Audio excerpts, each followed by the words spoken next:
20వ వచనాన్ని ఈ రాత్రి నేను చదువుతూ ఉన్నాను. బైబిల్ ఉన్న ప్రతి ఒక్కరూ పరిశుద్ధ గ్రంథంలో ఈ మాట చదువుతూ ఉండగా ప్రతి ఒక్కరూ ఆలకించాలని మనం చేస్తూ ఉన్నాను. ప్రకటన గ్రంథం 3వ అధ్యాయం 20వ వచనం. ఇదిగో నేను తలుపు నొద్ద నిలుచుండి తట్టుచున్నాను. ఎవడైనను నా స్వరము విని తలుపు తీసిన ఎడల నేను అతని యొద్దకు వచ్చి అతనితో నేనును నాతో కూడా అతడును భోజనము చేయుదము. అలాగే 4వ అధ్యాయం 1వ వచనం. ఈ సంగతులు జరిగిన తరువాత నేను చూడగా అదిగో పరలోకమందు ఒక తలుపు తెరవబడి ఉండెను. మరొక మారు చిన్న ప్రార్థనతో ప్రభు సహాయాన్ని కోరదాం. నమ్మకమైన ప్రియ పరలోకపు తండ్రి, మీ ఘనమైన శ్రేష్టమైన ఉన్నతమైన మీ నామమును బట్టి మీకు వేలాది స్తుతులు స్తోత్రాలు తెలియజేస్తూ ఉన్నాం. ఈ రాత్రి ఈ సభల 2వ రాత్రి, ఇప్పటి వరకు పాటల ద్వారా మిమ్మల్ని స్తుతించడానికి చూపిన కృప కొరకై మీకు స్తోత్రములు. ఈ సమయంలో మీ మెల్లనైన స్వరాన్ని వినాలని ఆశతో వేచి ఉండగా, మాట్లాడే దేవుడవు, జీవము కలిగిన దేవుడవు, మీ మాటల్లో శక్తి ఉన్నది, మీ మాటల్లో జీవమున్నది. కావున పరమ తండ్రి, మీరే మాతో మాట్లాడి మీ స్వరాన్ని వినిపించి మమ్మలను దర్శించి దీవించుమని మా ప్రియ ప్రభువును మా రక్షకుడైన యేసుక్రీస్తు ఘనమైన నామములో ప్రార్థించి అడిగి వేడుకొనుచున్నాము తండ్రి, ఆమేన్. ప్రభుకి స్తోత్రం. మీ అందరికీ మన ప్రభు అయిన యేసుక్రీస్తు ఘనమైన నామములో చేరి వచ్చిన ప్రతి ఒక్కరికి నా హృదయపూర్వక వందనాలు తెలియజేస్తూ ఉన్నాను. నన్ను ప్రేమతో ఆహ్వానించిన దైవజనులు ఆదామన్న గారికి, వేదిక మీద అలాగే నా కుడివైపున ఉన్న దైవజనులకు, ఆయా స్థలాల నుంచి చేరి ఉన్న మీరును, దేవుని మాటలు ఆలకిస్తూ ఉన్న దేవుని ప్రజలైన మీ అందరికీ నా హృదయపూర్వక శుభములు తెలియజేస్తూ ఉన్నాను. క్రీస్తునందు ప్రియమైన వారలారా, ఈ రాత్రి పరిశుద్ధ బైబిల్ గ్రంథంలో ప్రకటన గ్రంథం 3వ అధ్యాయం 20వ వచనంలో ఇదిగో తలుపు అని ఉంది. ప్రకటన గ్రంథం 4వ అధ్యాయం 1వ వచనంలో అదిగో తలుపు అని ఉంది. ఈ రాత్రి చెప్పబోయే సందేశం ఇదిగో తలుపు, అదిగో తలుపు. కనుక ఈ తలుపు ఏంటో చూద్దాం, ఆ తలుపు ఏంటో చూద్దాం. కనుక ప్రకటన గ్రంథం 3వ అధ్యాయం 20వ వచనంలో ఇదిగో నేను తలుపు నొద్ద నిలుచుండి తట్టుచున్నాను. ఎవడైనను నా స్వరము విని తలుపు తీసిన ఎడల నేను అతని యొద్దకు వచ్చి అతనితో నేనును నాతో కూడా అతడును భోజనము చేయుదము అని ఉంది. 20వ వచనంలో ఇదిగో తలుపు అనే మాట చూస్తాం. అలాగే 4వ అధ్యాయం 1వ వచనంలో ఈ సంగతులు జరిగిన తరువాత నేను చూడగా అదిగో పరలోకమందు ఒక తలుపు. 3:20లో ఇదిగో తలుపు, 4:1లో అదిగో తలుపు. కాబట్టి ఈ 2 వచనాల భాగాలలో 20వ వచనంలో ఇదిగో నేను అన్న ఆయన ఎవరు? ఇదిగో నేను తలుపు నొద్ద నిలుచుండి తట్టుచున్నాను అన్న ఆయన ఎవరు? ఈ రాత్రి శ్రద్ధగా వినండి. ఈ ప్రకటన గ్రంథం 3వ అధ్యాయం ఈ 20వ వచనంలో 7 ప్రాముఖ్యమైన విషయాలు ఈ ఒక్క వచనాన్ని ఆధారం చేసుకొని కొన్ని ప్రాముఖ్యమైన విషయాలు నేను మీకు తెలియచేస్తాను. ఈయన ఎవరు అనంటే, ఇదిగో నేను తలుపు నొద్ద నిలుచుండి తట్టుచున్నాను. ప్రకటన గ్రంథంలో 22 అధ్యాయాలు ఉన్నాయి. 22 అధ్యాయాలలో మొదటి అధ్యాయంలో యేసుక్రీస్తు ప్రత్యక్షతను చూస్తాం. 2-3 అధ్యాయాలలో 7 సంఘాలకు పంపబడిన 7 సందేశాలను మనం చూస్తాం. 2-3 అధ్యాయాల్లో 7 సంఘాలు ఉన్నాయి.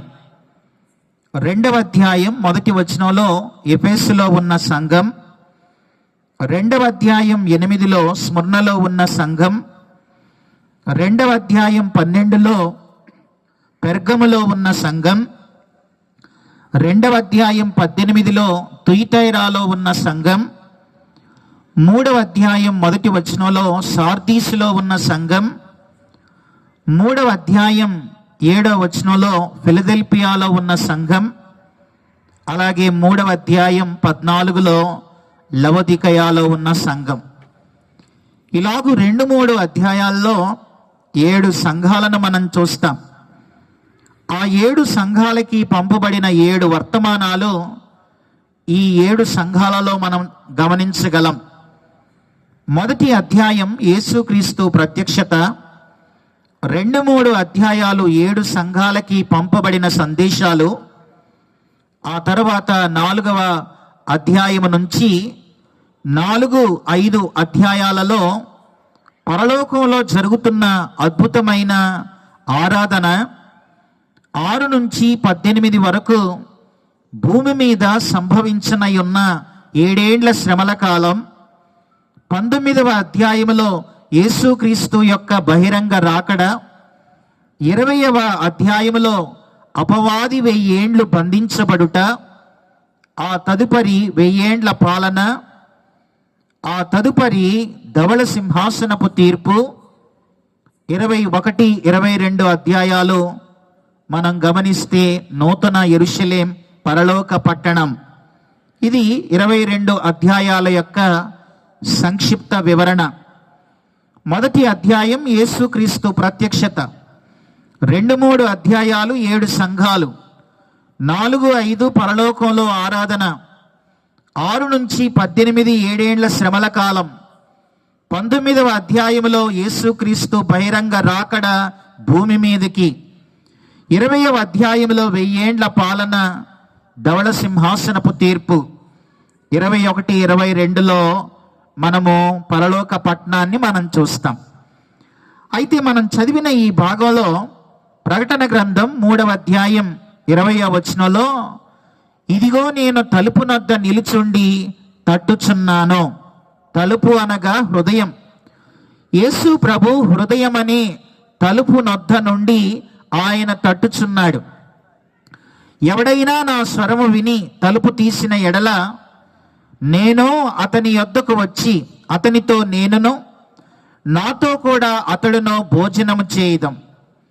ఈ 3వ అధ్యాయం 20వ వచనంలో 7 విషయాలు చెబుతాను అని అన్నాను. అందులో మొదటి విషయం, ఇదిగో నేను తలుపు నొద్ద నిలుచుండి తట్టుచున్నాను.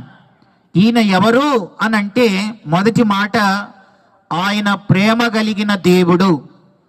ఇదిగో నేను తలుపు నొద్ద నిలుచుండి తట్టుచున్నాను అన్నవాడు ఆయన ప్రేమ కలిగిన దేవుడు. బైబిల్లో ఉన్న దేవుడు ప్రేమ కలిగిన వాడు. ఆయన మనుష్యులందరినీ ప్రేమించుచున్నాడు. ఈ మాట యోహాను సువార్త 3వ అధ్యాయం 16వ వచనంలో, దేవుడు లోకమును ఎంతో ప్రేమించెనో అని మనం చూస్తాం. దేవుడు లోకాన్ని ఎంతో ప్రేమించాడు.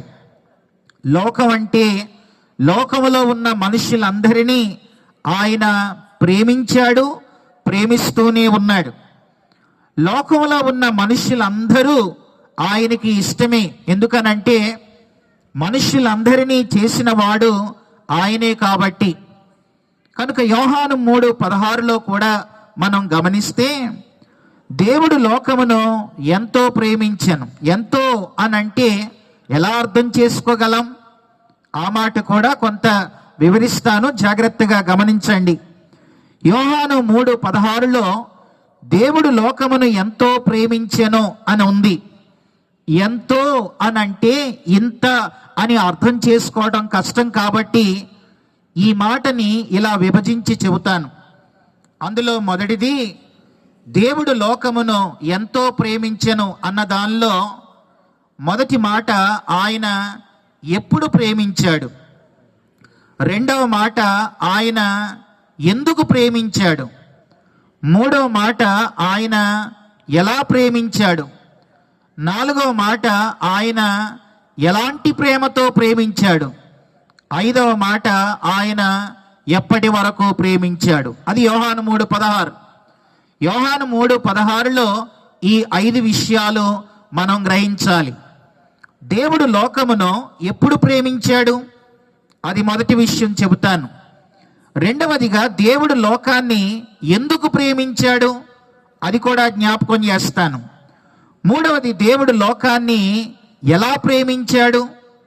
నాలుగవదిగా, దేవుడు లోకంలో ఉన్న మనుషులను ఎలాంటి ప్రేమతో ప్రేమించాడు. ఐదవది, ఆయన ఎప్పటి వరకు ప్రేమించాడు. 5 విషయాలు యోహాను 3:16 దేవుని ప్రేమను చూస్తాం.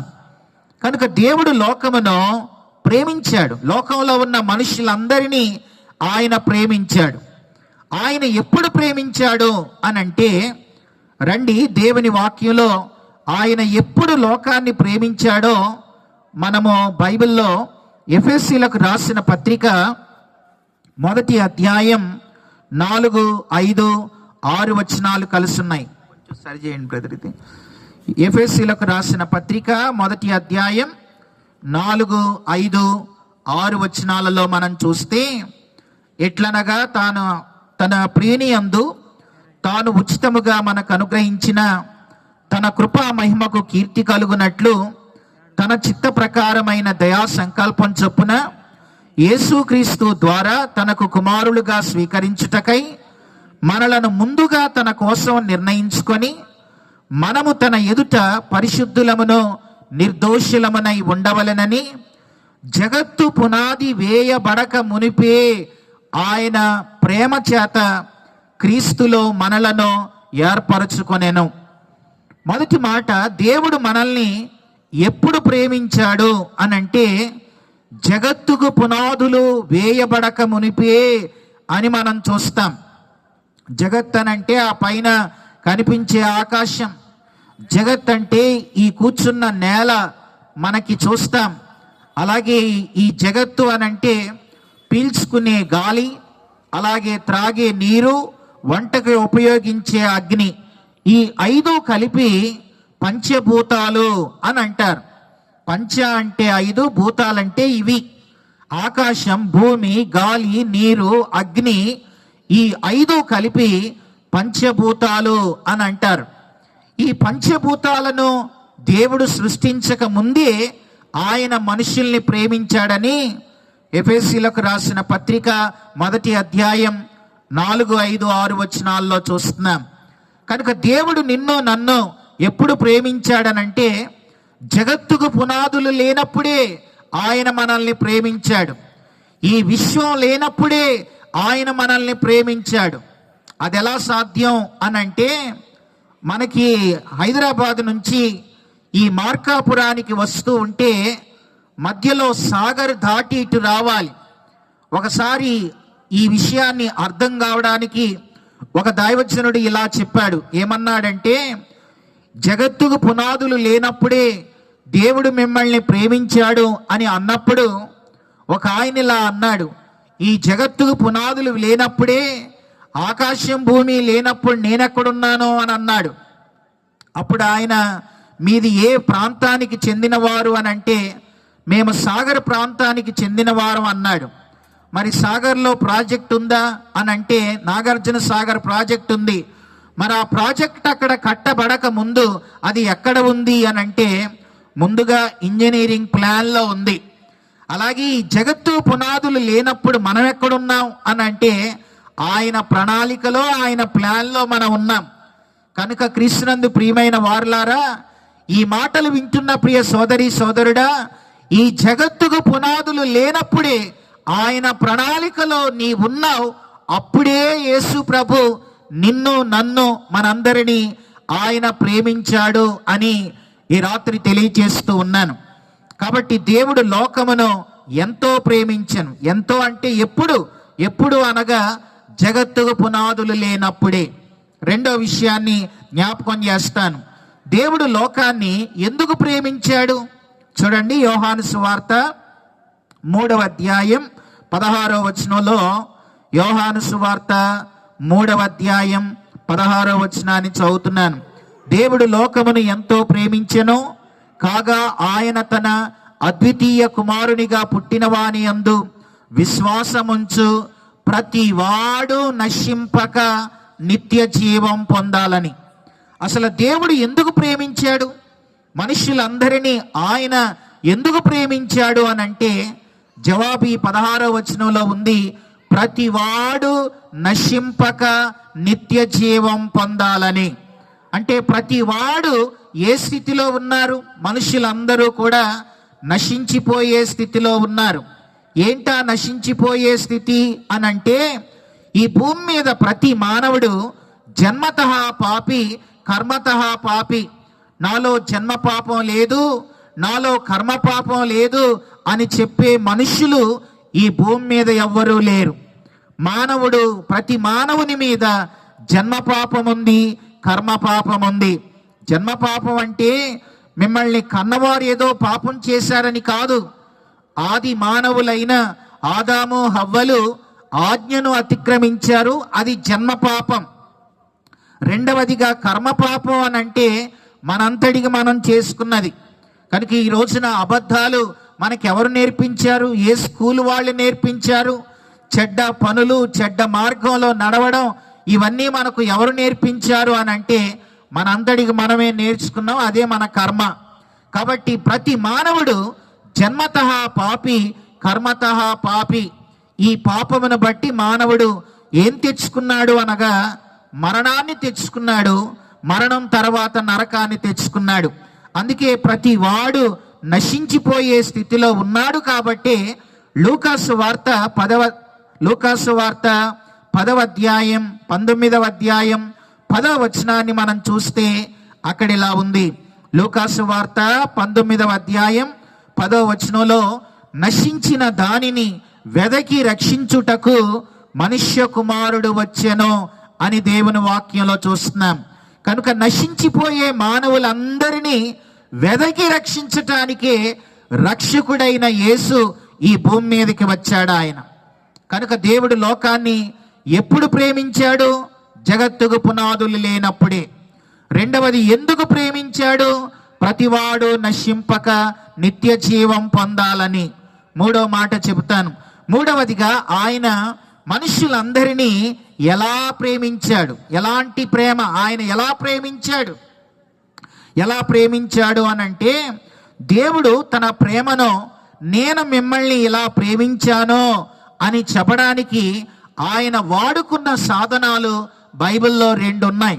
ఆ 2 సాధనాలు ఏంటి అనంటే రండి చూపిస్తాను. కీర్తనల గ్రంథం 103వ కీర్తనలో దేవుడు మనుషులను నేను మిమ్ములను ఇలా ప్రేమిస్తున్నాను అని చెప్పడానికి ఆయన ఇలా చెప్పాడు. 103వ కీర్తన, కీర్తనల గ్రంథం 103వ కీర్తన 13వ చరణాన్ని మనం చూస్తే అక్కడ ఇలా ఉంది. తండ్రి తన కుమారుల ఎడల జాలిపడునట్లు యెహోవా తన యందు భయభక్తులు గలవారి ఎడల జాలిపడును అని మనం చూస్తాం. అనగా దేవుడు మనుషుల్ని ఎలా ప్రేమించాడు అనంటే తండ్రిలా ప్రేమించాడు. ఈ రోజున పిల్లల మీద, ఒక తండ్రికి తన పిల్లల మీద ఉన్న ప్రేమను ఎవరు చెప్పినా కానీ వారి స్థాయిలో ఎవరు చెప్పలేరు. తండ్రి ప్రేమ అంత గొప్పది. తండ్రి ప్రేమ చాలా గొప్పది. వారి స్థాయిలో ఎవరు కూడా వివరించలేరు, వర్ణించలేరు. ఈ విషయాన్ని మీకు అర్థం కావడానికి ఇలా నేను జ్ఞాపకం చేస్తాను. చాలా దినాల క్రితం ఒక తండ్రికి ఒక కుమారుడు ఉండేవాడు. అయితే ఆ కుమారుడు పెరిగి పెద్దవాడై, చిన్నప్పుడు చాలా మంచివాడే, కానీ పెరిగి పెద్దవాడు అవుతూ ఉండగా కొన్ని వ్యసనాలకు లోనయ్యాడు. ఆ తర్వాత ఆ కుమారుడు పెరిగి పెద్దవాడై, ఆ కుమారుడు ఏం చేశాడంటే తన వ్యసనాలను బట్టి ఇంటిలో చిన్న చిన్నగా దొంగతనాలు చేస్తూ తండ్రి డబ్బులను ఆయన తీసుకొని తన వ్యసనాలకి ఉపయోగించుకుంటూ ఉండేవాడు. ఈ క్రమంలో ఒకసారి ఇంటిలో కొంచెం పెద్ద అమౌంట్ ఉన్నప్పుడు ఆ కుమారుడు ఆ డబ్బులన్నీ తీసుకొని తను సంతోషించాలి, తన వ్యసనాలకు ఆ డబ్బులన్నీ ఖర్చు పెట్టాలని చెప్పి ఆ డబ్బులన్నీ తీసుకొని దూర ప్రాంతానికి ఆ కుమారుడు వెళ్ళిపోయాడు. అయితే వినండి, దూర ప్రాంతానికి వెళ్ళిపోయిన ఆ కుమారుడు చాలా దినాలు గడిచిపోయింది. ఎక్కడున్నాడో ఏంటో తండ్రికి తెలియదు. తర్వాత వెళ్ళిపోయిన ఆ కుమారుని కోసం తండ్రి ఎంతగానో ఎదురు చూస్తూ ఉన్నాడు. దినాలు గడుస్తూ ఉన్నాయి.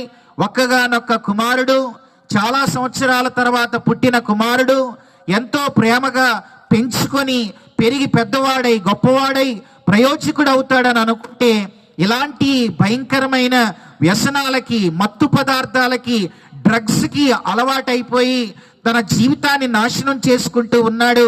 మరి వెళ్ళిపోయిన కుమారుడు వస్తాడని ఆ తండ్రి ఎదురు చూస్తూ ఉన్నాడు. దినాలు గడిచిపోతూ ఉన్నాయి.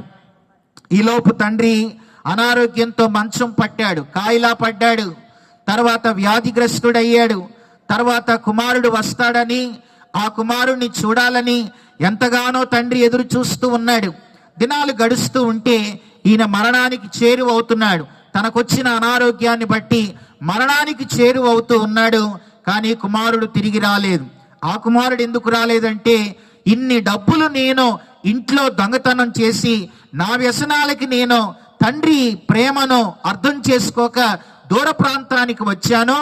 ఒకవేళ తిరిగి నేను వెళితే నా తండ్రి నన్ను శిక్షిస్తాడు, నా తండ్రి నన్ను క్షమించడు అని ఆ కుమారుడు దూర ప్రాంతంలోనే అలాగే ఉండిపోయాడు. అయితే ఒకానొక పర్యాయం ఆ తండ్రి ఇలాంటి ఫోన్స్ ఇలాంటి లేని దినాల్లో ఎక్కడున్నాడో తెలియక ఆయన తన కుమారుని ఫోటో వేసి అన్ని బస్సులకు వెనకాల అంటించి తన కుమారుణ్ణి ప్రేమతో తన ఇంటికి తిరిగి రమ్మని ఆ తండ్రి ప్రేమతో ఆహ్వానం పలికే ఒక పాంప్లెట్ అది అన్ని బస్సులకు అంటించాడు.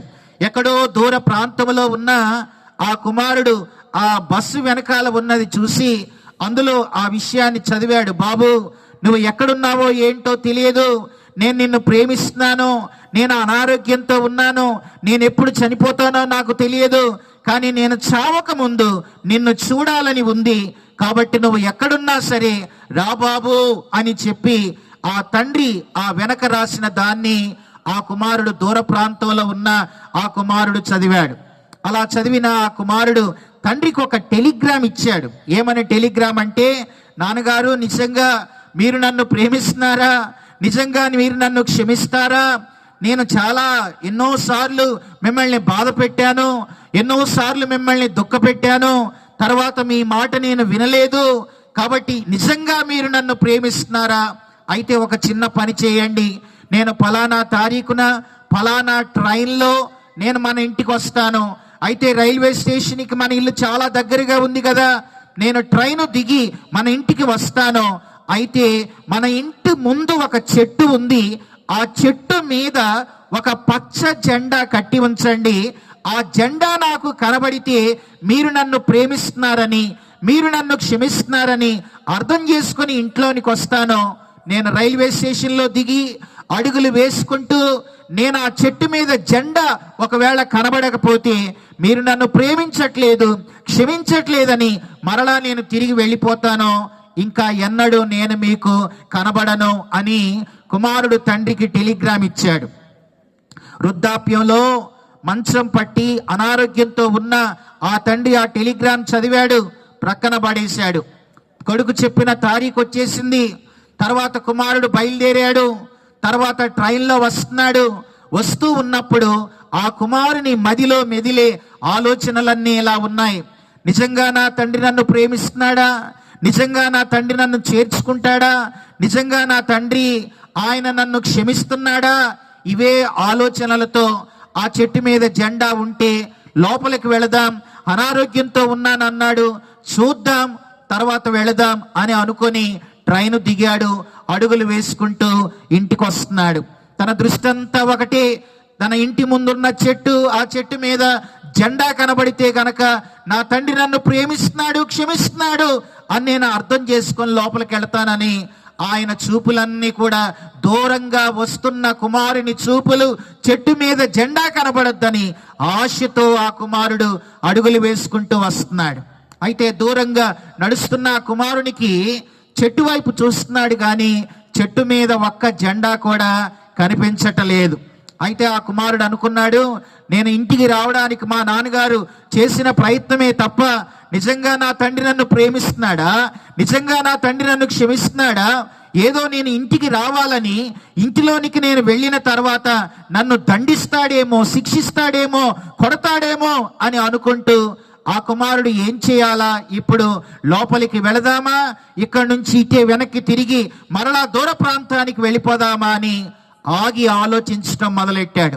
సరే, తన ఆలోచనలో చివరికి ఇలా ఆయనే తీర్మానం చేసుకొని, సరే ఎలాగో చాలా దినాలు అయిపోయింది, మా నాన్నగారిని చూసి తర్వాత నిజంగా ప్రేమిస్తున్నాడో క్షమిస్తున్నాడో మరి నాకైతే తెలియదు, కానీ అనారోగ్యంతో ఉన్నానన్నాడు, మంచం పట్టానన్నాడు, చావు బ్రతుకుల మధ్య కొట్టుమిట్టాడుతున్నానని చెప్పాడు.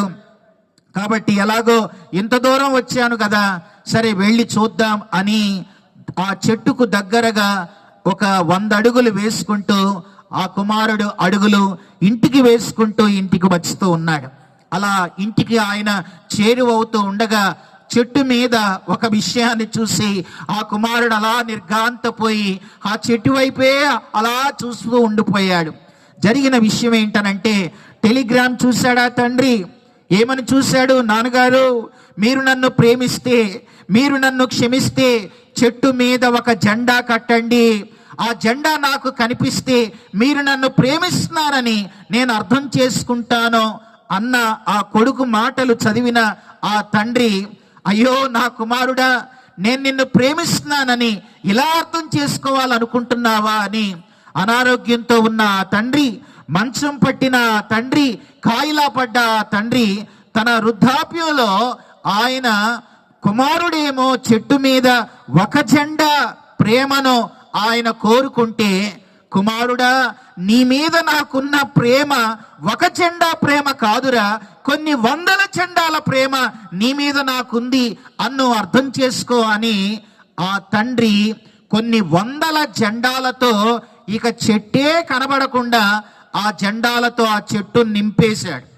ఈ కుమారుడేమో ఒక జెండా పైన ఎగురుతూ కనబడద్దేమో అని ఆ కుమారుడు చూస్తున్నాడు, కానీ ఆ తండ్రి నీ మీద నాకున్న ప్రేమ కొన్ని 100 జెండాల ప్రేమ అని అర్థం చేసుకో కొడుక అని ఆయన కొన్ని 100 జెండాలతో ఆ చెట్టు నింపేశాడు. క్రీస్తునందు ప్రియులారా, కొడుకు తండ్రి మీద ఉన్న ప్రేమ, కొడుక్కి తండ్రి మీద ఉన్న ప్రేమ, తను కోరుకున్నది ఒక జెండా ప్రేమ అయితే, కానీ తండ్రికి కొడుకు మీద ఉన్న ప్రేమ కొన్ని 100 జెండాల ప్రేమ.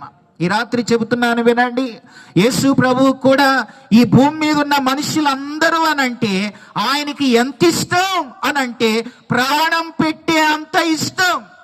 ఈ మాటలు వింటున్నావో అన్నా, ఈ మాటలు వింటున్నావో అక్క, యేసయ్యకు నువ్వంటే ఎంత ఇష్టం అనంటే ప్రాణము పెట్టే అంత ఇష్టం. ఈ భూమి మీద అలాంటి ప్రేమ కలిగిన వారు ఈ భూమి మీద ఎవ్వరూ కనబడరు.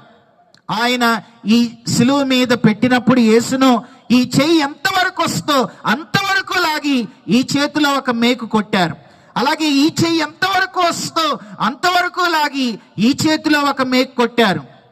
రాత్రే చెప్పాను, 12 అడుగుల నిలువు కర్ర, 6 అడుగుల అడ్డకర్ర ఆ శిలువ మీద ప్రభువుని పెట్టి ఆకాశానికి భూమికి ఇలా 2 చేతులు చాపబడి ఆయన శిలువ మీద వేలాడుతున్నప్పుడు శిలువ ఏం చెబుతుందనంటే, లోకములో ఉన్న ప్రజల వైపు యేసు చూస్తూ మీరంటే నాకు ఇంత ఇష్టం అని నా యేసయ్య శిలువ మీద నుండి మనుషులకు ఆయన తెలియచేస్తూ ఉన్నాడు.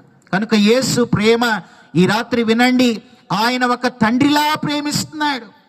మీ పిల్లల మీద మీకున్న ప్రేమను మీ స్థాయిలో ఎవరైనా చెప్పగలుగుతారా? అందుకే ఆయన తన ప్రేమను మనకు అర్థం చేయించటానికి నేను తండ్రిలా ప్రేమిస్తున్నాను అని అన్నాడు.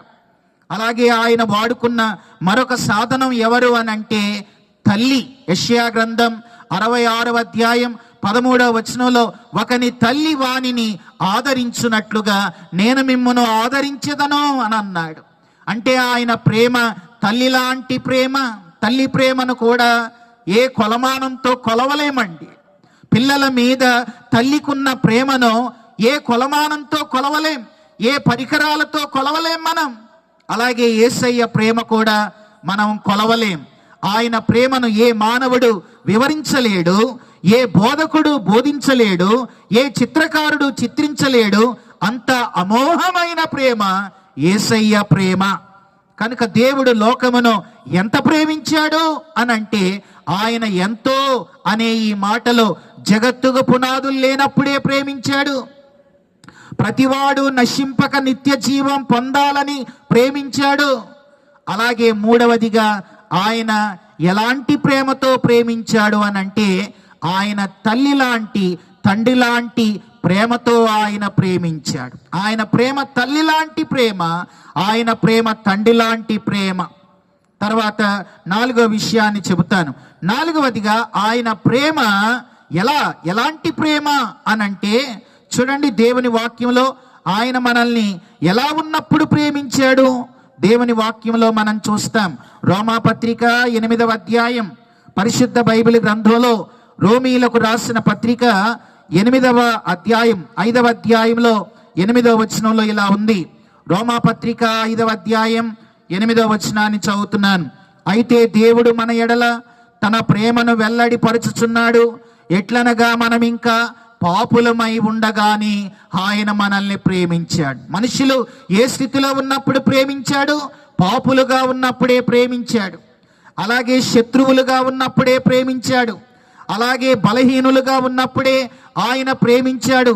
రోమాపత్రిక 5వ అధ్యాయంలో ఆ మాటల్ని మనం చూస్తాం. ఆయన మనల్ని మనము ఏ స్థితిలో ఉన్నప్పుడు ప్రేమించాడనంటే, పాపులుగా ఉన్నప్పుడే ఆయన ప్రేమించాడు. పాపులను ప్రేమించే దేవుడు ఆయన. మా ప్రాంతంలో ఒక జైలు ఉంది. జైల్లో క్రిస్మస్ దినాల్లో నేను వాక్యం చెప్పడానికి వెళ్ళాను. క్రిస్మస్ దినాలు అవి. వాక్యం చెప్పడానికి పిలిస్తే ఆ జైలు సూపరింటెండెంట్ గారు నన్ను పరిచయం చేసి పట్టబడిన దొంగలకి దేవుని వాక్యం చెప్పడానికి అవకాశం ఇచ్చారు. అప్పుడు నేను కొన్ని దేవుని మాటలు చెప్పాను. ఆ తర్వాత మా ప్రాంత జైలు సూపరింటెండెంట్ గారు ఆయన మాట్లాడుతూ ఏమన్నారంటే, నేను ఎరిగిన వాళ్ళు మంచి వాళ్ళను రక్షించాలి, చెడ్డవాళ్ళని శిక్షించాలి అని అన్నారు. కానీ బైబిల్లో దేవుడు పాపులను ప్రేమించి రక్షించటానికి ఆయన ఈ లోకానికి వచ్చానని చెప్పిన వాడు యేసు ప్రభు ఒక్కడే అని జైలు సూపరింటెండెంట్ గారు చెప్పారు. క్రీస్తునందు ప్రియులారా, పాపుల్ని ఎవరైనా ప్రేమిస్తారా? చెడ్డవాళ్ళని ఎవరైనా ప్రేమిస్తారా? చెడు మార్గాల్లో ఉన్నవారిని ఎవరైనా ప్రేమిస్తారా అని అంటే, ఎలాంటి వారినైనా, నీ స్థితి ఏదైనా, నీ గతి ఏదైనా, నీ పరిస్థితి ఏదైనా, నిన్ను ప్రేమించే దేవుడు ఆయన పేరే యేసుక్రీస్తు. యేసుక్రీస్తు మనల్ని ప్రేమిస్తున్నాడు ఆయన. ఇది 4వ విషయం. 5వదిగా ఆయన మనల్ని ఎప్పటి వరకు ప్రేమిస్తున్నాడు? చూడండి, ఎప్పటి వరకు ప్రేమిస్తున్నాడు ఆయన. దేవుని వాక్యంలో యోహాను సువార్త 13వ అధ్యాయం నేను మొదటి వచనాన్ని చదువుతున్నాను. దేవుడు మనల్ని ఎప్పటి వరకు ప్రేమిస్తున్నాడో యోహాను 13:1 చూస్తాం. తాను ఈ లోకము నుంచి తండ్రి యొద్దకు వెళ్ళవలసిన గడియ వచ్చినని యేసు పస్కా పండుగకు ముందే ఎరిగిన వాడై లోకములోనున్న తన వారిని అంతము వరకు ప్రేమించెను. జగత్తుకు పునాదులు వేయబడక మునిపే మొదలైన ఆ ప్రేమ ఎప్పటి వరకు అనంటే, అంతము వరకు ప్రేమించాను. అంతం వరకు ప్రేమించే వాళ్ళు ఈ ప్రపంచంలో ఎవరైనా ఉన్నారా? అంతం వరకు ప్రేమించేవారు ప్రపంచంలో ఎవ్వరూ లేరండి. అంతం వరకు ప్రేమించే వాళ్ళు లేరు. నిన్ను ప్రేమిస్తున్నాను, నువ్వంటే నాకు ఇష్టం, నువ్వు లేకపోతే నేను బ్రతకలేను అని ప్రాణాలు తీసిన వాళ్ళు ఉన్నారు. ముక్కలు ముక్కలుగా నరికి వారి ముక్కల్ని ఫ్రిడ్జ్లో పెట్టి పారవేసిన దౌర్భాగ్యులు కొందరు ఉన్నారు. తర్వాత ప్రాణాలు తీసిన హంతకుల్లాంటి మనుషులు ప్రపంచంలో కొందరిని మనం చూస్తున్నాం, వింటున్నాం.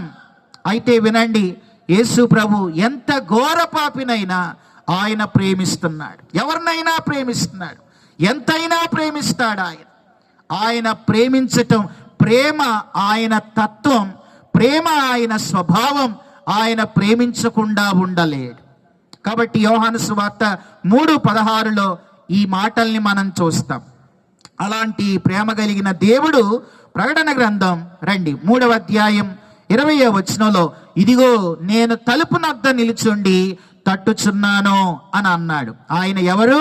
ప్రేమ కలిగిన దేవుడు. తలుపు దగ్గరే ఉన్నాడు, ఆయన తడుతూ ఉన్నాడు. ఇది మొదటి విషయం. ప్రకటన 3:20వ వచనంలో 7 మాటల్లో మొదటిది ఆయన ప్రేమ కలిగిన వాడు. ఇది మొదటి మాట.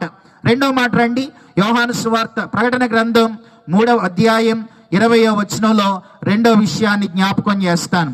ఇదిగో నేను తలుపు నద్ద నిలుచుండి తట్టుచున్నాను అని అన్నాడు. ఇందులో రెండో విషయం ఏంటనంటే, ఆయన ఎక్కడుండి తట్టుచున్నాడు? తలుపు దగ్గర నిలుచున్నాడు. మరి వాళ్ళు ఎక్కడున్నారు? లోపల ఉన్నారు. వాళ్ళకి ఆయనకి మధ్యలో ఏముంది? తలుపు ఉంది. అంటే ఆయన ఎవరు అని అంటే, రెండవదిగా సమీపముగా ఉన్న దేవుడు. బైబిల్లో ఉన్న దేవుడు సమీపముగా ఉన్న దేవుడు. ఆయన ఎవరికి దూరంగా ఉండేవాడు కాదు. చూడండి, అపోస్తుల కార్యాలు 17వ అధ్యాయం 22వ వచనంలో మనం చూస్తే అక్కడ ఇలా ఉంది. ఆ మాట నేను చదువుతున్నాను. అపోస్తుల కార్యముల గ్రంథం రండి 17వ అధ్యాయం 27వ వచనంలో, అపోస్తుల కార్యములు 17:27లో చివరిలో గనక మనం చూస్తే 27వ వచనం చివరిలో, ఆయన మనలో ఎవనికిని దూరముగా ఉండువాడు కాడు. ఆయన మనలో ఎవనికి దూరంగా ఉండేవాడు కాదు. అంటే ఆయన ఎవరు? సమీపముగా ఉండే దేవుడు. క్రీస్తునందు ప్రియులారా, ఈ ప్రేమ కలిగిన దేవుడు నీకు సమీపముగా ఉండే దేవుడు. నీ దగ్గరలో ఏదైనా ఒక మందిరం ఉందనంటే ఆయన నీకు సమీపంగా ఆ మందిరాన్ని ఉంచాడు. అలాగే మీకు దగ్గరలో ఎవరైనా యేసు ప్రభువుని నమ్మిన బిడ్డలు ఉన్నారంటే ఆయన వారిని నీకు సమీపంగా పెట్టి తనను తాను నీకు తెలియజేసుకోవడానికి అలాంటి వారిని సమీపంగా పెట్టాడు. ఆయన సమీపముగా ఉండే దేవుడు. ఇది రెండో విషయం. ప్రకటన 3:20లో 7 మాటల్లో మొదటిది ప్రేమ కలిగిన దేవుడు, రెండవది సమీపముగా ఉన్న దేవుడు. మూడో విషయాన్ని ప్రకటన 3:20లో చెబుతున్నాను. రండి, ప్రకటన గ్రంథం 3వ అధ్యాయం 20వ వచనంలో 3వ మాట ఏముందంటే, ఇదిగో నేను తలుపు నద్ద నిలుచుండి తట్టుచున్నాను అని ఉంది. తట్టుచున్నానని ఉందా? తన్నుచున్నానని ఉందా? ఇదిగో నేను తలుపు నద్ద నిలుచుండి తట్టుచున్నాను అని ఉందా? తన్నుచున్నాను అని ఉందా? తట్టుచున్నాను అని ఉంది. ఆయన తట్టేవాడు. తలుపు దగ్గర నుండి ఆయన తట్టేవాడే తప్ప తన్నేవాడు కాదు. అంటే మూడవదిగా ఆయన ఎవరు అని అంటే మర్యాదస్తుడు. బైబిల్లో ఉన్న దేవుడు మర్యాదస్తుడు. ఆయన నువ్వు తీసే వరకు అక్కడే ఉంటాడు, తడుతూ ఉంటాడు, తన ప్రేమను నీకు తెలియచేస్తా ఉంటాడు. నమ్ముకోండి, నమ్మితే పరలోకం ఉంది, నమ్మకపోతే నరకం ఉంది. కాబట్టి మీ తలుపు తీస్తారా? నన్ను లోపలికి ఆహ్వానిస్తారా? నేను మిమ్మల్ని ప్రేమిస్తున్నాను, నేను మిమ్మల్ని నా చేతులతో నిర్మించాను, నా పోలికలో నా స్వరూపంలో మిమ్మల్ని చేసుకున్నాను, ఇదిగో నేను తలుపు నద్ద నిలుచుండి తట్టుచున్నాను అని ఆయన చెబుతున్నాడు. అంటే మూడవదిగా ఆయన మర్యాదస్తుడు. ఇది మూడవ మాట.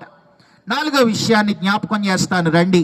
నాలుగవదిగా ప్రకటన గ్రంథం 3వ అధ్యాయం మళ్ళా 20వ వచనంలో 4వ విషయం, ఇదిగో నేను తలుపు నద్ద నిలుచుండి తట్టుచున్నాను, ఎవడైనానో నా స్వరము విని అని ఉంది. ఎవడైనా నా స్వరం విని అంటే తలుపు దగ్గర నుంచి ఆయన ఏమి వినిపిస్తున్నాడు? నా స్వరము విని అనే మాటలో 4వదిగా ఆయన మాట్లాడే దేవుడు. బైబిల్లో ఉన్న దేవుడు ఆయన మాట్లాడే దేవుడు. ఆయన మాట్లాడతాడు. ఆయన మాటలే మనుషుల్ని బ్రతికిస్తాయి. నీ మాటలు నన్ను బ్రతికించెను, నీ వాక్యమే నన్ను బ్రతికించెను, నా బాధలో ఇదే నాకు నెమ్మది కలిగించుచున్నదని బైబిల్ చెబుతూ ఉంది. కనుక బైబిల్లో ఉన్న దేవుడు మాట్లాడే దేవుడు. ఆయన మాటల్లో జీవముంది, ఆయన మాటల్లో శక్తి ఉంది. ఎలాంటి వారినైనా, ఎలాంటి జీవితాలనైనా మార్చగలిగిన మాటల కలిగిన శక్తి కలిగిన వాక్యం ద్వారా ఆయన మాట్లాడే దేవుడు ఆయన. ఇది 4వ విషయం, ఆయన మాట్లాడే దేవుడు. 5వది చూడండి, దేవుని వాక్యంలో ఇదే ప్రకటన 3:20లో 5వ విషయాన్ని చెప్తున్నాను.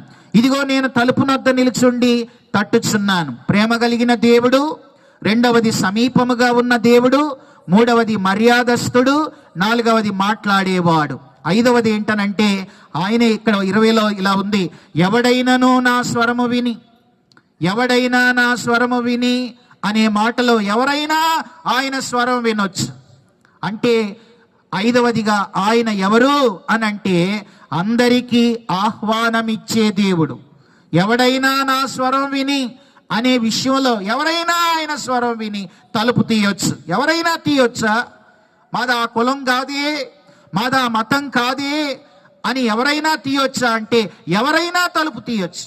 ఏ కులస్సులైనా తలుపు తీయొచ్చు, ఏ మతస్థులైనా తలుపు తీయొచ్చు.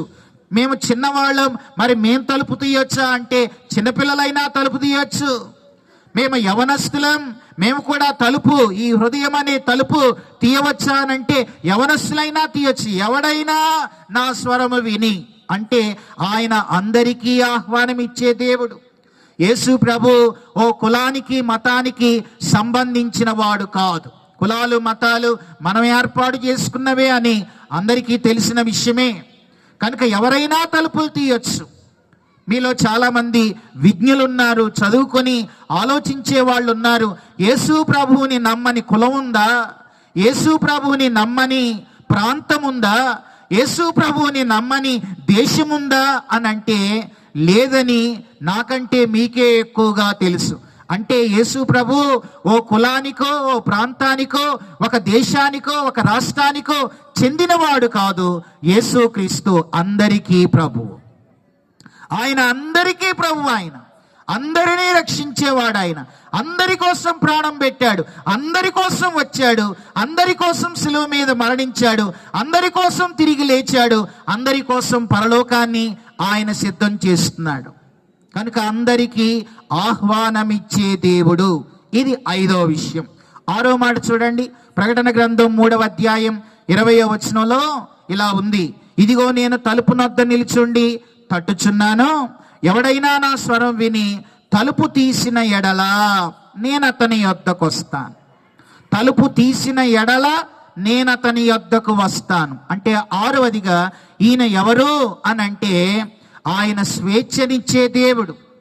ఆయన స్వేచ్ఛనిచ్చేది. తలుపు తీస్తేనే వస్తాడు, తీయకపోతే అలాగే ఉంటాడు. నువ్వు తీస్తే వస్తాడు. ఈయన ఎవరో తెలుసుకో ఈ రాత్రి. ఈయన ఒక కులం కాదు, మతం కాదు. యేసు కులానికి మతానికి అతీతుడు. ఆయన కుల మతాలకు సంబంధించిన వాడు కాదు. ఆయన దేవుడు, మనుషులందరినీ సృష్టించిన వాడు, సృష్టినంతా కలుగు చేసిన వాడు. ఆయన దేవుడు. ఆయన మనుషుల్ని రక్షించటానికి ఈ లోకానికి వచ్చి మన పాపాల నిమిత్తం కలువరి శిలువలో మరణించి చనిపోయి సమాధి చేయబడి తిరిగి లేచిన వాడు ఆయన. ఆయనే అడుగుతున్నాడు, నీ హృదయం అనే తలుపు తెరిస్తే తీసిన ఎడల నేను నీ లోపలికి వస్తాను. అంటే 6వదిగా ఆయన స్వేచ్ఛనిచ్చే దేవుడు. ఇది 6వ విషయం. 7వ మాట చెబుతాను రండి. 7వదిగా చూస్తే ప్రకటన 3:20లో ఇదిగో నేను తలుపు నొద్ద నిలుచుండి తట్టుచున్నాను. ఎవడైనా నా స్వరం విని తలుపు తీసిన ఎడల నేను అతని యొద్దకు వచ్చి అతనితో నేను నాతో కూడా అతడును భోజనము చేయుదము. అంటే 7వదిగా ఆయన ఎవరు అనంటే మనతో భోజనం అంటే సహవాసం చేయాలని కోరుకునే దేవుడండి. 7వదిగా ఆయన మన సహవాసమును కోరినవాడు. ఆయన మనతో ఉండడానికి ఇష్టపడిన దేవుడు. అసలు దేవుడు మనల్ని తనలా చేసుకొని మనతో ఉండాలని కోరుకునే దేవుడండి.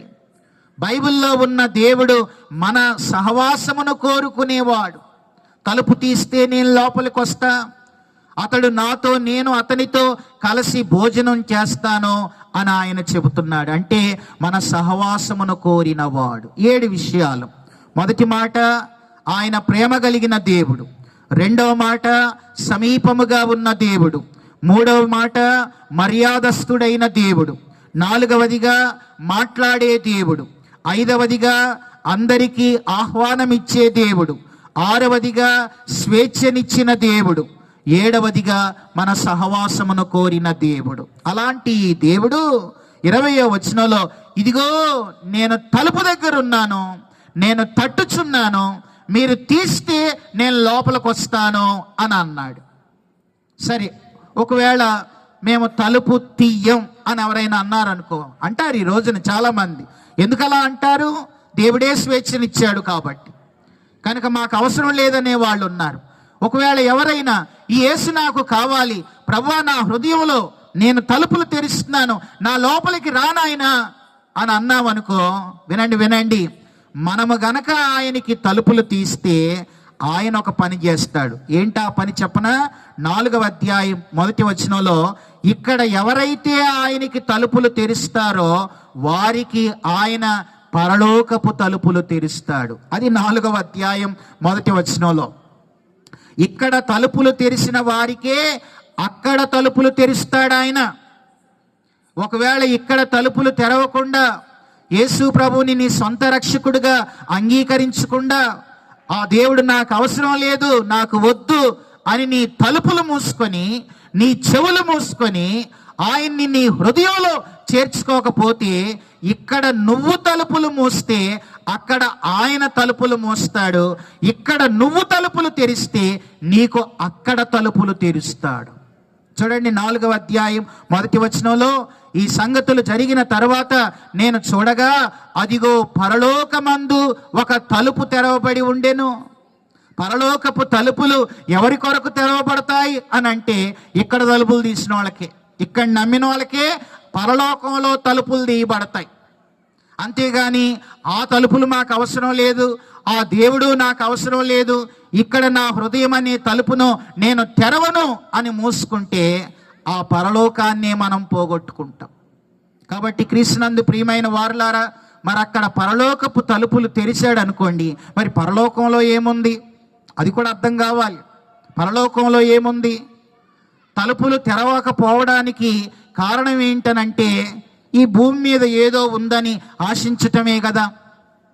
కాబట్టి ఈ మాటను నేను ఆధారం చేసుకొని, అసలు అక్కడే ఉంది, ఇక్కడే ఉంది. అక్కడేముందో ఒక 7 విషయాలు చెప్తాను, ఇక్కడేముందో ఇంకొక 7 విషయాలు చెప్పి నేను ముగిస్తాను. రండి, పరలోకంలో ఏముంది, భూమి మీద ఏముంది, అక్కడ 7 విషయాలు ఉన్నాయి. పరలోకంలో ఏముంది అని అంటే 7 ఉన్నాయి. మరి భూమి మీద ఏముంది అని అంటే భూమి మీద కూడా 7 ఉన్నాయి. సరే, భూమి మీద ఏముంది చూడండి, ఒక 7 ఉన్నాయి. వాటిని నేను మీకు త్వరగా చూపిస్తాను. మొదటిగా భూమి మీద ఏముందనంటే చూడండి, యోహాను రాసిన మొదటి పత్రిక 5వ అధ్యాయం నేను చదువుతూ ఉన్నాను, 19వ వచనం. భూమి మీద ఒకడు ఉన్నాడు, వాడి పేరే చూడండి, యోహాను రాసిన మొదటి పత్రిక 5వ అధ్యాయం 19వ వచనం. మనము దేవుని సంబంధులమనియు లోకమంతయు దుష్టుని అందున్నది. కనుక లోకంలో ఎవరున్నారంటే దుష్టుడున్నాడు, వాడు నీ తలుపులు తెరవనివ్వడు, వాడి పేరే సాతాను. కనుక భూమి మీద ఎవరున్నారు అని అంటే మనల్ని మోసం చేసే ఒక దుష్టుడున్నాడు. లోకమంతా వాడి కంట్రోల్లోనే ఉంది. వాడి చేతిలో 3 ఆయుధాలు ఉన్నాయి.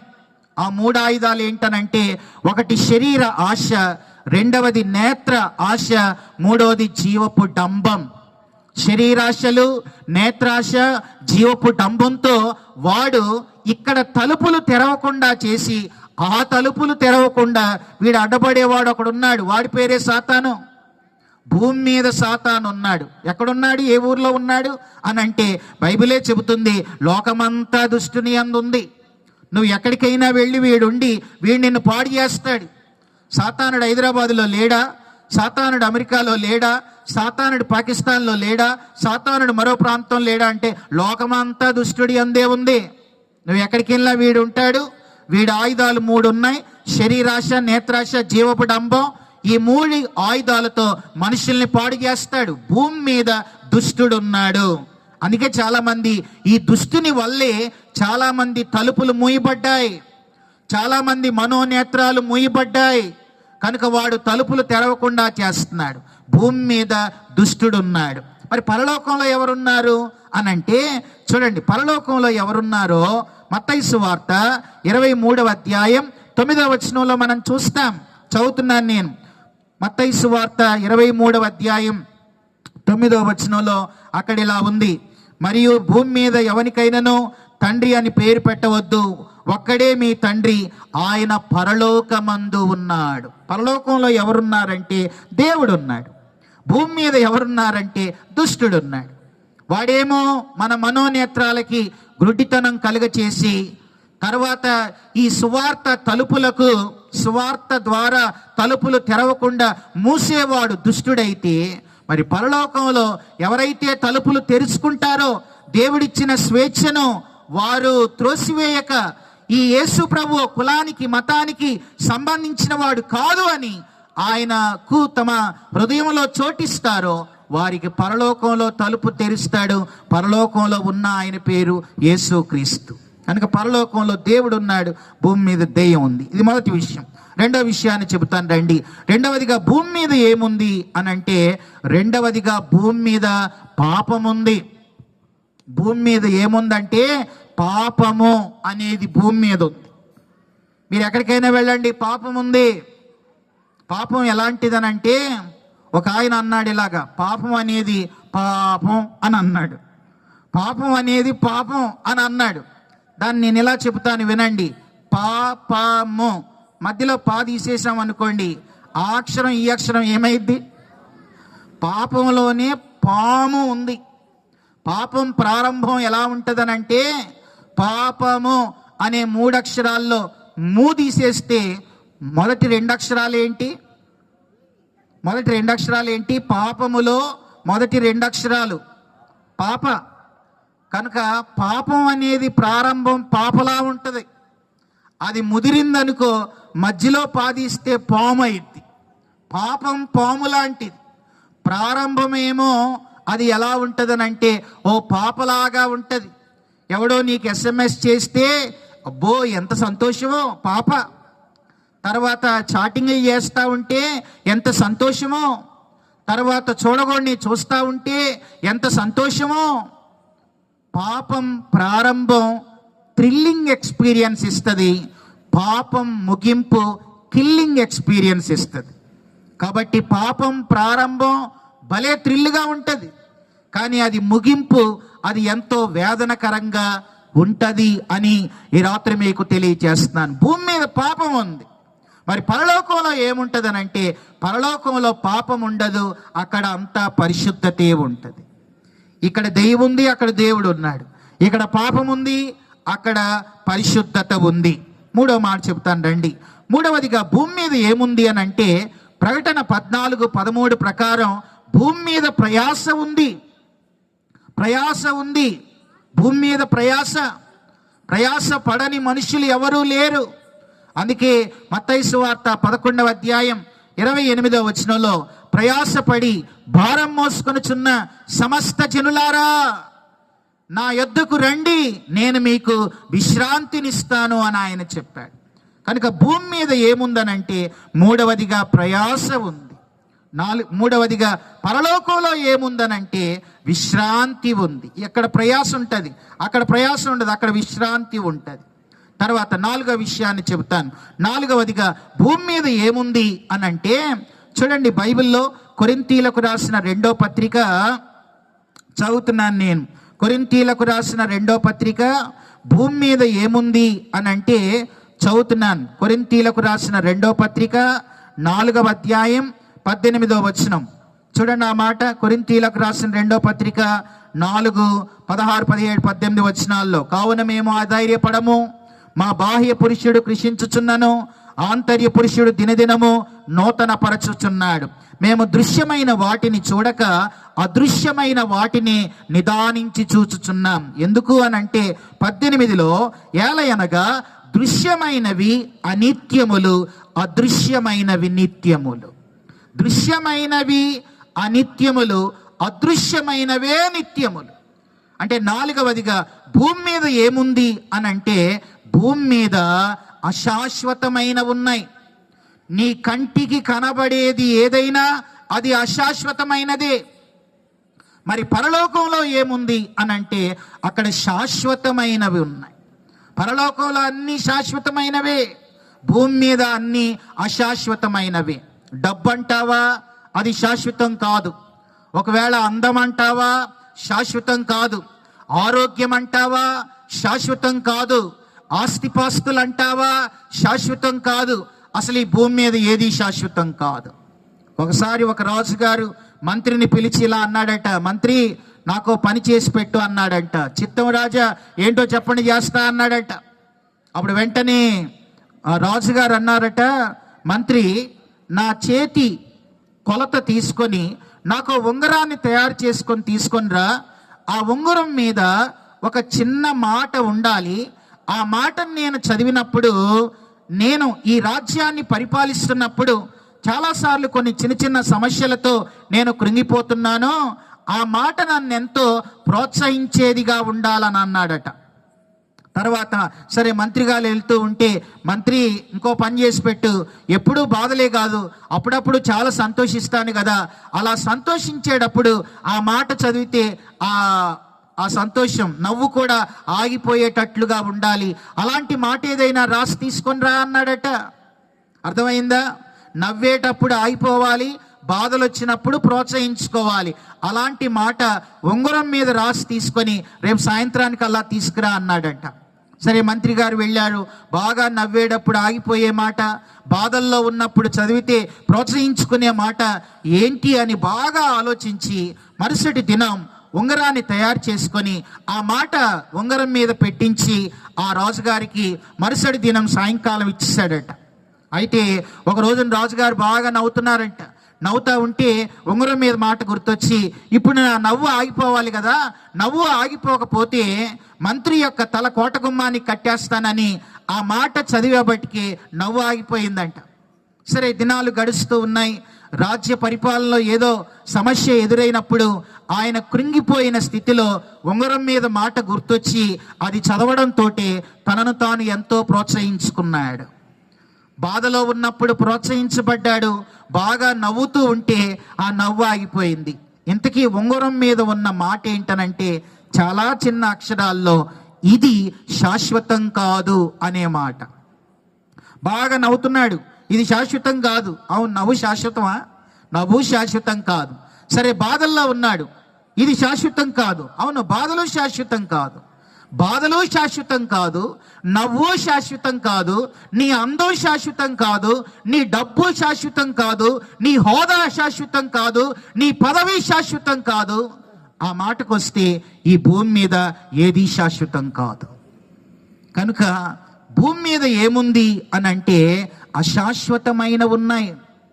ఈ అశాశ్వతమైన ఈ లోకంలో మనము వాటి మీదే ఆశలు పెంచుకొని శాశ్వతమైన ఆ రాజ్యం, శాశ్వతమైన ఆ దేవుణ్ణి మరచి అశాశ్వత లోకంలో అరలు చాచి వీటి మీదే ఆశలు పెంచుకొని మనుషులు దేవునికి దూరం అయిపోతూ ఉన్నారు. కనుక భూమి మీద ఏముంది అని అంటే నాలుగవదిగా అశాశ్వతమైన ఉన్నాయి. మరి పరలోకంలో ఏమున్నాయి అని అంటే శాశ్వతమైనవి ఉన్నాయి. ఇది నాలుగో విషయం. ఐదో మాట చెబుతాను రండి. ఐదవదిగా భూమి మీద ఏముంది అని అంటే, భూమి మీద ఎప్పటికైనా ఒకటి ఉంది, అదేంటనంటే మరణం. భూమి మీద ఏ మనిషికైనా సరే, మీది ఏ కులమైనా, మీది ఏ ప్రాంతమైనా, చదువుకున్న వాళ్ళైనా, విద్యాహీనులైనా, విద్యావంతులైనా, ధనవంతులైనా, పేదవారైనా, కోటీశ్వరులైనా, ఎవరికైనా సరే భూమి మీద ఏముందనంటే మరణం ఉంది. మరి పరలోకంలో మరణం ఉంటుందా అని అంటే, నా చేతిలో ఉన్న బైబిల్లో ఇలా ఉంది, పరలోకంలో మరణం ఉండదు, దుఃఖం ఉండదు, వేదన ఉండదు, కన్నీళ్ళు ఉండవు, అక్కడ ఏమీ ఉండవు. అక్కడ ఎప్పుడూ ఆనందమే ఉంటుంది. అక్కడ నిత్యానందం ఉంటుంది. నిత్యానందం ఉండును పరమందున. పరలోకంలో నిత్యానందం, భూమి మీదే మరణం. భూమి మీద ఏముంది? పాపం ఉంది. భూమి మీద ఏముంది? ప్రయాస ఉంది. భూమి మీద ఏముంది? అశాశ్వతమైన ఉన్నాయి. భూమి మీద ఏముంది? మరణం ఉంది. మరి పరలోకంలో ఏముంది? దేవుడు ఉన్నాడు. పరలోకంలో పరిశుద్ధత ఉంది. పరలోకంలో నెమ్మది ఉంది. పరలోకంలో శాశ్వతమైన ఉన్నాయి. పరలోకంలో జీవం ఉంది, నిత్య జీవం. నిత్యము దేవునితో జీవిస్తాం. అది పరలోకంలో ఉంది. ఇక్కడ తలుపులు తీసిన వాళ్ళకి అవన్నీ సొంతం అయిపోతాయి. తర్వాత 6వ విషయాన్ని జ్ఞాపకం చేస్తాను. 6వదిగా భూమి మీద ఏముంది అని అంటే, బైబిల్లో ఒక మాట చూడండి. హెబ్రీయులకు రాసిన పత్రిక 13వ అధ్యాయం 14వ వచనంలో భూమి మీద ఏముందో పరలోకంలో ఏముందో చూస్తాం. చూడండి ఆ మాట. హెబ్రీయులకు రాసిన పత్రిక 6వది 13, 14 చదువుతున్నాను. నిలవరమైన పట్టణం మనకిక్కడ లేదు. అంటే భూమి మీద ఏముందంటే నిలవరమైనవి లేవు. నిలవరమైనవి, నిత్యమైనవి ఈ భూమి మీద ఏవి లేవు. నువ్వు కట్టుకున్నదైనా, నువ్వు కొనుక్కున్నదైనా ఏది నిలవరంగా ఎప్పటికి ఉండేది కాదు. నిలవరమైన పట్టణం ఈ భూమి మీద లేదు. మరి పరలోకంలో ఏముంది అని అంటే, అక్కడ ఉన్నది యుగాయుగాలు ఎప్పటికీ ఉండే నిలవరమైనది. అది ఎప్పటికీ ఉండేది పరలోక పట్టణం. అది భూమి మీద కాదు, పరలోకంలో ఉంది. ఇక్కడ నిలవరమైన పట్టణం లేదు. అక్కడ ఎప్పుడూ ఉండే ఒక పట్టణాన్ని ప్రభు మన కోసం సిద్ధం చేస్తున్నాడు. రండి, ఆ పట్టణాన్ని గురించి ప్రకటన గ్రంథం 21వ అధ్యాయంలో చూస్తాం. చదువుతున్నాను చూడండి. ప్రకటన గ్రంథం 21వ అధ్యాయం నేను చదువుతూ ఉన్నాను. 10వ వచనం. ఆత్మవశుడనైన నన్ను ఎత్తైన గొప్ప పర్వతం మీద కొనిపోయి యెరూషలేము అను పరిశుద్ధ పట్టణం దేవుని మహిమగలదై పరలోకమందున్న దేవుని యొద్ద నుండి దిగివచ్చుట నాకు చూపెను.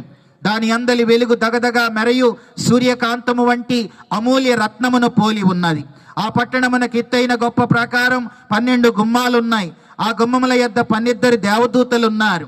తర్వాత 13వ వచనం. తూర్పు వైపున 3 గుమ్మాలు, ఉత్తరం వైపున 3, దక్షిణం వైపున 3, పశ్చిమ వైపున 3 గుమ్మాలు ఉన్నాయి. తర్వాత 18వ వచనం. ఆ పట్టణపు ప్రాకారం సూర్యకాంతాలతో కట్టబడెను. పట్టణము స్వచ్ఛమగు స్ఫటికముతో సమానమైన శుద్ధ సువర్ణముగా ఉన్నది. ఆ పట్టణపు ప్రాకార పునాదులు అమూల్యమైన నానావిధ రత్నాలతో అలంకరింపబడెను. మొదటి పునాది సూర్యకాంతపు రాయి, 2వది నీలం, 3వది యమునారాయి, 4వది పచ్చ, 5వది వైడూర్యం, 6వది కెంపు, 7వది సువర్ణరత్నం, 8వది గోమేదికం, 9వది పుష్యరాగం, 10వది సువర్ణల సునీయం, 11వది పద్మరాగం, 12వది సుగంధం. ఇవన్నీ కూడా ఎప్పటికీ ఉండే. ఈ భూమి మీద నిలవరమైనవి లేవు. మరి పరలోక పట్టణం అది ఎప్పటికీ ఉండేది. క్రీస్తునందు ప్రియులారా, ఆ పరలోక పట్టణాన్ని వినండి. ఇటు చూడండి. మన కంటికి కనబడే ఈ సృష్టినంతా దేవుడు ఎన్ని రోజుల్లో చేశాడు అని అంటే మనందరికీ తెలుసు. 6 రోజుల్లో చేశాడు. ఈ సృష్టి అంతా 6 రోజుల్లో చేయబడింది. మరి పరలోక పట్టణాన్ని ఎన్ని రోజుల నుంచి చేస్తున్నాడు? 2025 సంవత్సరాల క్రితం యేసు ప్రభు దేవుడు మనిషిగా కన్య గర్భాన ఈ లోకానికి వచ్చి మనుషులందరి పాపాల నిమిత్తం ఆయన కలువరి శిలువ మీద మరణించి చనిపోయి సమాధి చేయబడి 3వ రోజున తిరిగి లేచి 40 దినాలు భూమి మీద మనుషులకు అగుపడి ఆయన పరలోకానికి వెళుతూ ఇలా చెప్పాడు, నేను పరలోకానికి వెళుతున్నాను, నేనుండే స్థలములో మీరును ఉండులాగున ఆ పరలోక పట్టణాన్ని నిర్మిస్తాను, మరలా వస్తాను, ఆ పట్టణాన్ని తీసుకొనని ప్రభు చెప్పాడు. ఇప్పుడు ఆ పరలోక పట్టణాన్ని ఆయన ఎన్ని దినాల నుంచి నిర్మిస్తున్నాడు అని అంటే, ఇప్పుడు ఇది 2025 సంవత్సరం. 6 రోజుల్లో చేసిన ఈ సృష్టి ఎంత అందంగా మనము అనుకుంటే, మరి 2025 సంవత్సరాల నుంచి నా ప్రభు నిర్మించే ఆ పరలోక పట్టణం మానవ ఊహకు అందగలదా? ఊహకందని పట్టణం అది. ఊహకందని ప్రేమతో మనము ఆ పట్టణములో ఉండాలని, నిలవరంగా ఉండాలని, ఎప్పటికీ ఉండాలని ఆయన నిర్మిస్తున్న, ఆయన శిల్పిగా, నిర్మాణకుడుగా ఆయన నిర్మిస్తున్న ఆ పరలోక పట్టణం అది శాశ్వతమైన పట్టణం, పరలోక పట్టణం. కనుక భూమి మీద ఏముందనంటే నిలవరమైనవి లేవు, కానీ పరలోకంలో ఎప్పటికీ ఉండేవే. కాబట్టి క్రీస్తునందు ప్రియులారా, ఈ భూమి మీద దేవుని కోసం ఏదైనా పోగొట్టుకోండి, పర్వాలేదు. ఎవరేదన్నా అన్నా పర్వాలేదు, సహించండి, భరించండి. కానీ ఒక సేవకునిగా మనవి చేస్తున్నాను, పరలోకాన్ని, పరలోకములో ఉన్న యేసయ్యను మాత్రం ఎవరు మిస్ అవ్వద్దని ఈ రాత్రి ప్రేమతో మనవి చేస్తున్నాను. యేసును నమ్మండి, యేసును తెలుసుకోండి, యేసును ఎరగండి.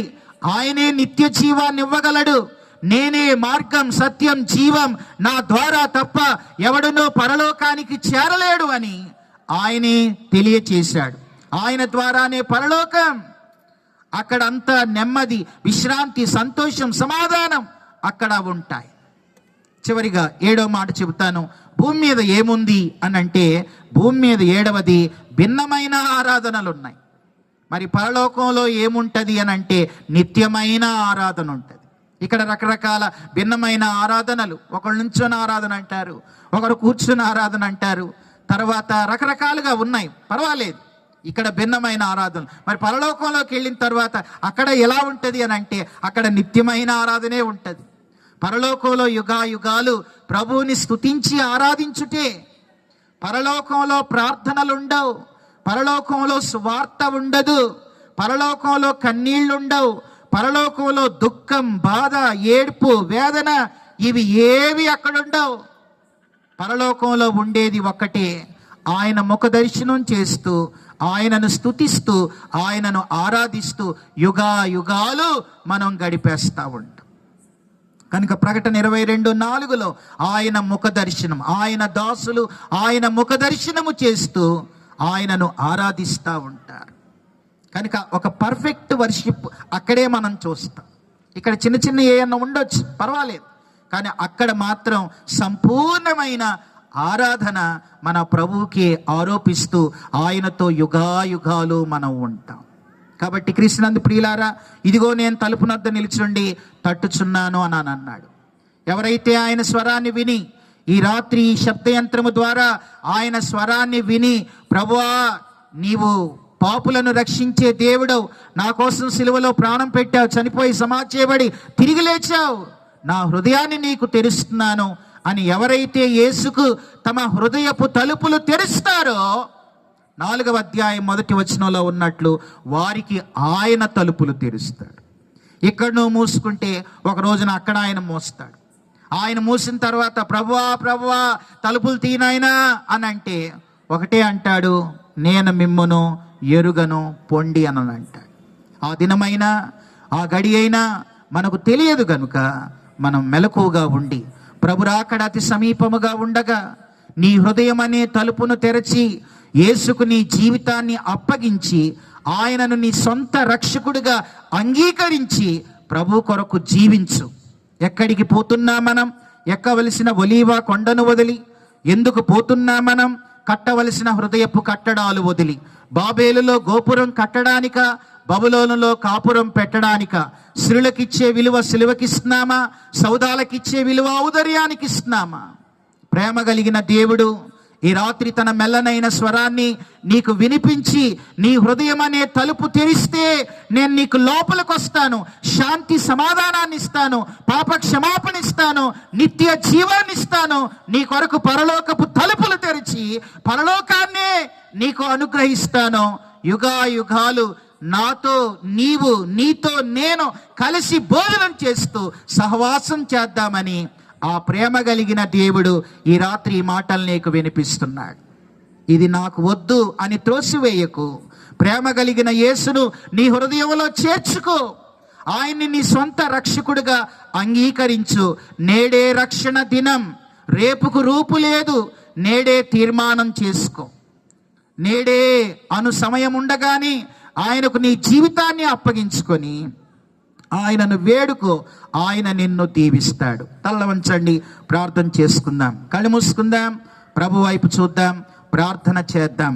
ఇదిగో నేను తలుపు నొద్ద నిలుచుండి తట్టుచున్నాను. ఆయన ప్రేమ కలిగిన దేవుడు హృదయం అని తలుపు నొద్ద నిలుచుండి